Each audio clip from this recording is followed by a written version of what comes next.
Hello everyone, welcome to a new video. So this one's going to be totally different. For some of y'all who are like, where's them new postscriptum videos? I'm thinking about it. Karantan just came out on the new update, so I'm wanting to do that one. But this is a little bit quicker for me to do. And this is going to be part one of this new small series that I'm doing. So for some of you who are like, well, what is this game? And some of y'all are like, wow, we hadn't seen you play this game in forever. Because this was one of the first games I ever put on my channel. Y'all can watch it. It's like Germany tried to win World War II. And whenever I did that, because HoI4 was real big at the time and I decided to dip my feet in it, I played it with a bunch of mods, and eventually there was a huge update, and my save file was corrupted. But yeah, so this game is HoI4, and it's basically a historical big RTS game made by Paradox Interactive, who's a Swedish company.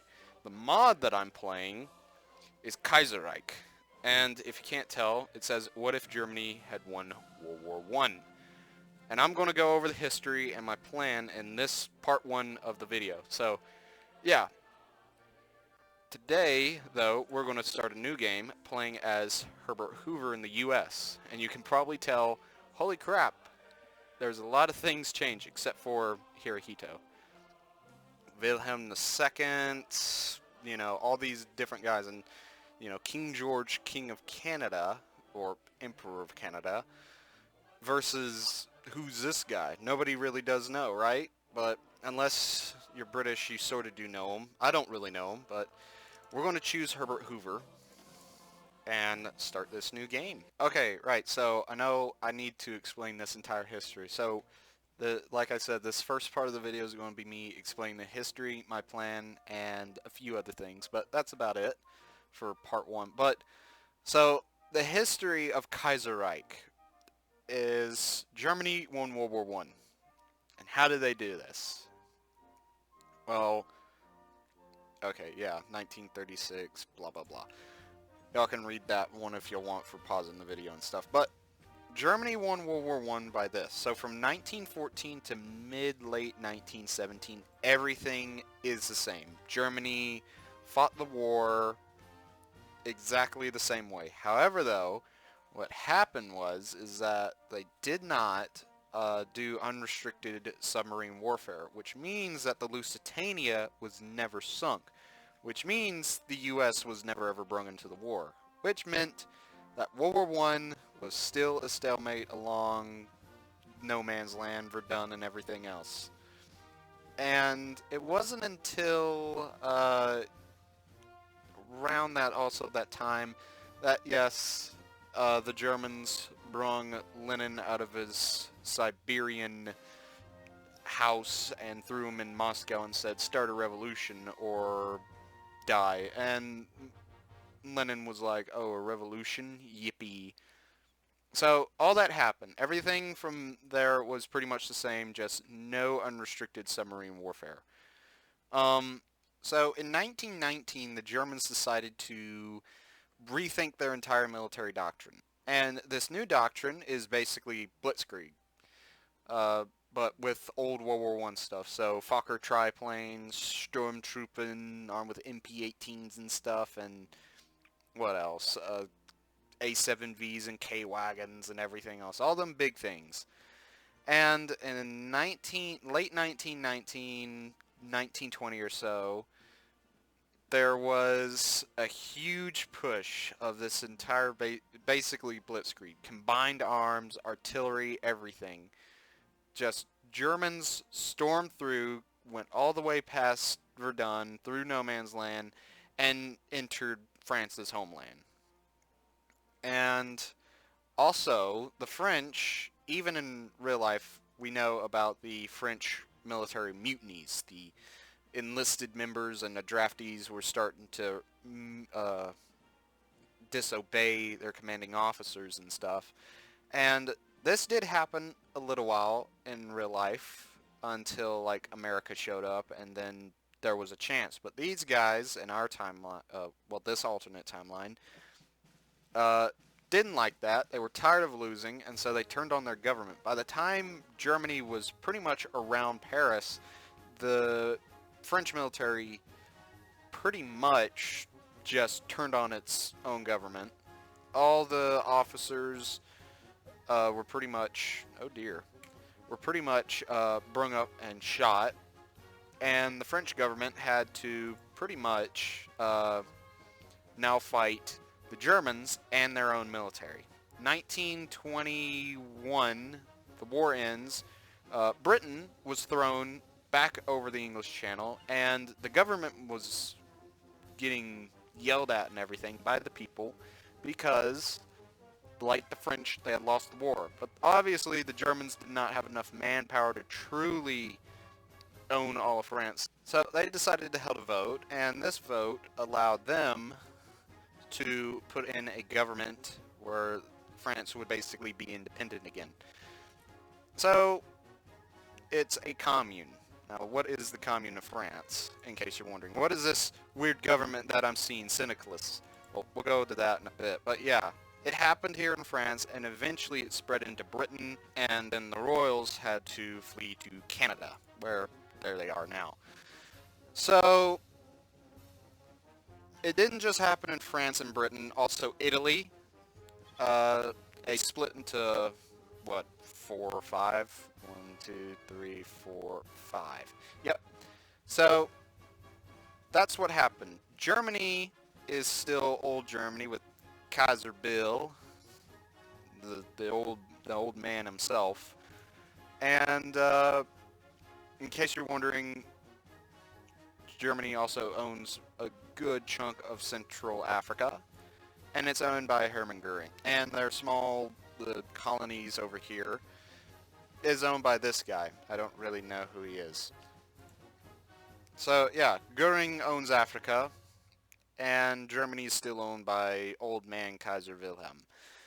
So what is this new government that I see, in case I know some of y'all are wondering, and that is syndicalism. So syndicalism is pretty much what the communists, well, Lenin really wanted, and that was power to specifically the union, so to the workers, to the people. There's no big head of government or anything. I think it was made by this guy. I don't remember. But yeah, it's sort of what a communist wet dream is, just without the overruling government. In case you're wondering, where is Lenin? Because that's not Lenin. It's still old Russian Empire. Well, Lenin was shot in the chest whenever he was given a speech. And unlike Theodore Roosevelt, he could not stand back up and give the speech for an extra 84 or so minutes. So yeah, Lenin fell down and died. The Ottomans are still here. Austrian Empire is still there. The French do exist, the original French Republic. They still exist, only here though, and on this little island of Corsica. So yeah. So France made syndicalism, and it existed in real life in France, and it was made in France. And it expanded into Britain and Italy. Italy got thrown into a massive civil war also, and it split into 3. So this is the original. This is Italy that we know. This is the syndicalist. This is where the Pope is. This is basically, yeah, the papal state. And this is the 2 Sicilies, and this is, well, basically, I don't know who these are. Who is this? Sardinia. So yeah, I think these are they friends with anybody? They're friends with the Allies. Okay. So yeah, Italy got split into basically 5, and this means that pretty much from here all the way down there's basically a huge belt of syndicalists, and they're all allies, and what they can do is pretty much steamroll all throughout Europe. So yeah, that's what happened. Oh, Armenia still exists. That's weird. But that's okay. So, yeah, that's what happened here in Europe. I'm not going into Asia. I don't know what happened in Asia. Japan is still Japan. There's nothing nothing different in terms of Japan. Uh, they can still make Pearl Harbor and stuff. But, so yeah, that's what happened over here in Europe. Germany, take over. France, revolution. Britain, revolution. Italy, syndicalism took over. Germany is still the German Empire. So yeah.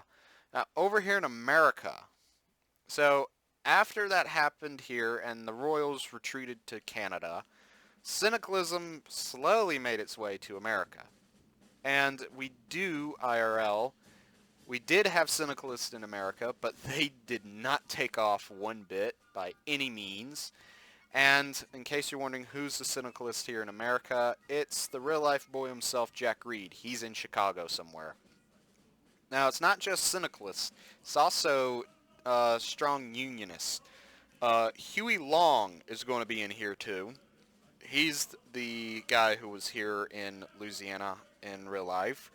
And even in real life, he was actually a pretty good guy.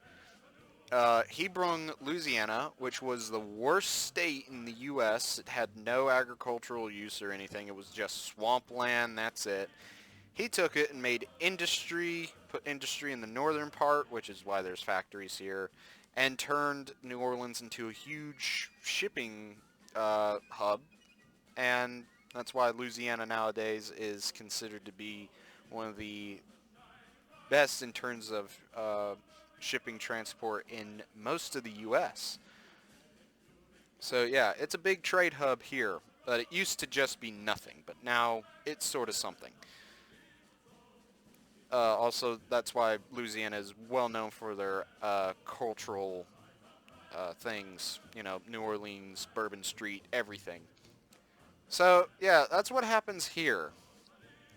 And so yeah, what's going to happen, and this is my plan, what's going to happen is that this is unavoidable unless I decide to do it, but I'm not going to do it because this is how I usually play the game. I will use probably one command, console command once. That's probably going to be manpower. So what's going to happen around 1937 or so, the country's going to go into a civil war, depending on my political choices.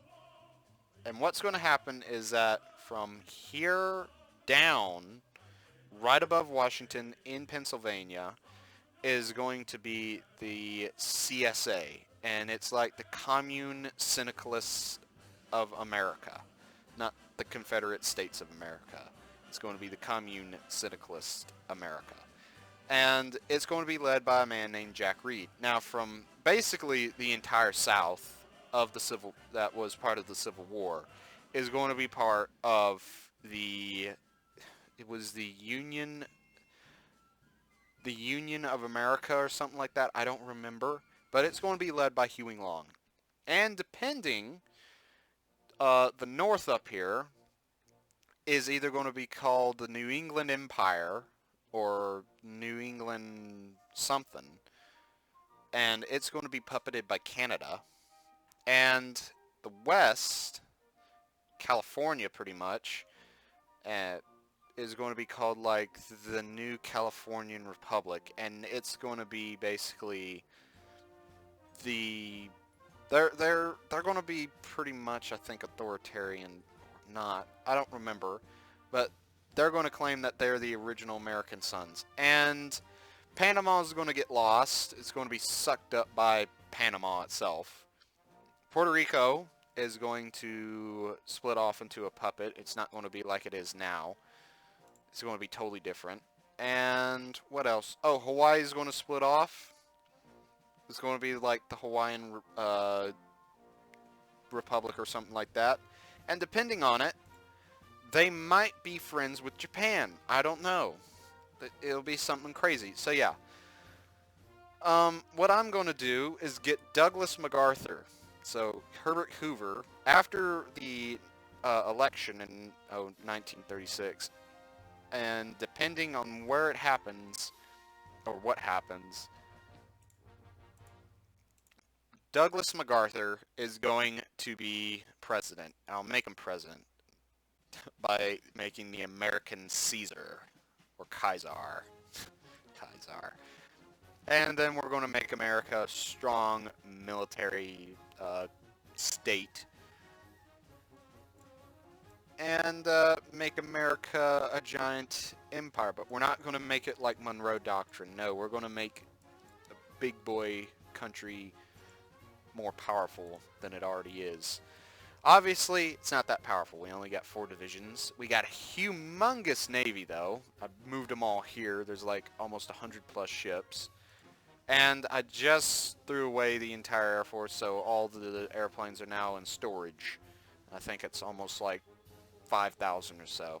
So yeah, what we're going to do is whenever the Civil War starts, we gotta get... There's going to be a few states who give us militia volunteers, and we gotta move them all to Washington, D.C. I'm right now moving all my infantry divisions to Washington, D.C., and we're going to try to have 4 or 5 divisions, well, armies actually, and hopefully 5. 2 will be up here, 1 will be center watching the main line, major line, in the Rockies and stuff. I think these are the Rockies. Shit, my geography in America is terrible, but it's West Virginia. And then 2 are going to be watching the south. Basically, these 2 guys, the 2 armies that are going to be here, one is going to push to Cleveland, the other one is going to take New York. The center guy, his whole job is really to just take Charleston, and it'll give us a little bit of an edge, hopefully. These 2 armies are going to be here. Oh dear. These 2, their job's going to be hard, but it's actually pretty easy. One is going to push straight to Montgomery. The other one's going to push straight down to the tip of Florida.